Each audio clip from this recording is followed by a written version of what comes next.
Duh, duh, duh, duh, duh, duh. Hey everybody out there in YouTube land, and welcome once again to Lancing with myself. One day we'll actually get a graphic.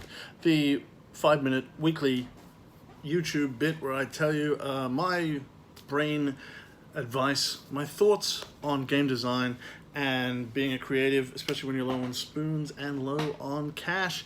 At DevCon a few weeks ago, I did a talk about playtesting, and someone asked me, how do you be a good playtester? And that's a really good question. I talk a lot about on this channel about how important it is to give back to the community, to give back to your other designers, to help your other designers, because we're all in this together. And one thing that's really, really hard to do is find other playtesters and get opinions on your game. So whenever you can, if you can provide that gift to people by playtesting, playing their games and giving them good feedback, you should. So what makes a good playtester? Obviously, the first thing is you need to throw yourself into it. It doesn't matter if it's not your kind of game. You need to give as much attention and focus as you possibly can. You need to listen to what's going on with the game, and you need to understand what stage it is and what kind of feedback that the person is looking for. You need to ask questions if you don't know that information. You need to understand the story of the game, where it's come from, why it's being designed, what its goals are, and where the designer is, so that you can provide them with the most amount of information of the best possible kind. And if they can't tell you those things, you need to ask questions to find them out.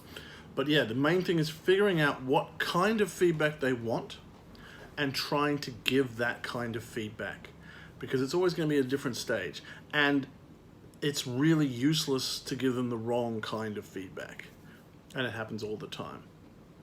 So when you know at what stage a game is, you can give the right kind of feedback. Don't make too many attempts to fix the game. Your job is to react to what works and what doesn't, to describe your feelings, your emotions, what excites you, what was problematic, what was a barrier to you, what made things easier, what was exciting, what was fun, what was frustrating, what was difficult, what was less enjoyable, what was more enjoyable. You can offer some general ideas about suggestions about how to fix things, but again, look at where the game is in the stage. The larger the sort of fix, the earlier in the stage it needs, earlier in the process it needs to be, if you're offering massive sort of fixes on things. But yeah, your job generally is not to try to think of ideas to fix things, unless they ask for it, obviously. Again, listen to what they want. If they're looking for comparisons to other games that they should look at, give them that. If they're looking for ideas on what could be added or subtracted, give them that. If they're looking at, if they're looking for things about flexibility or complexity, give them that. Price points, give them that.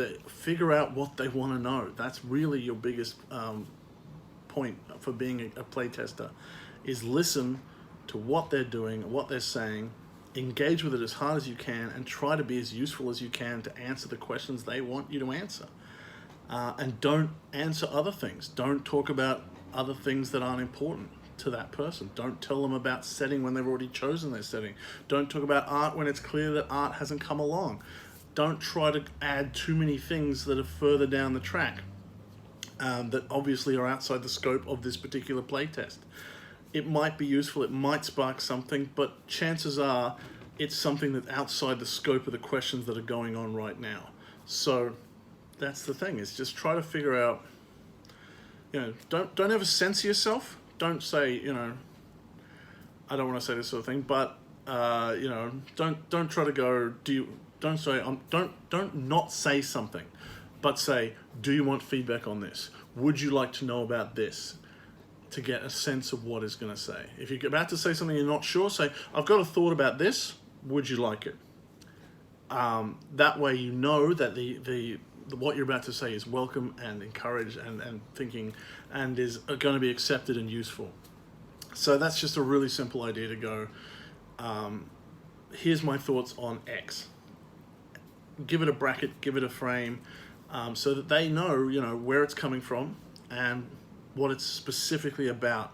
And also, don't be afraid to provide your own background as well.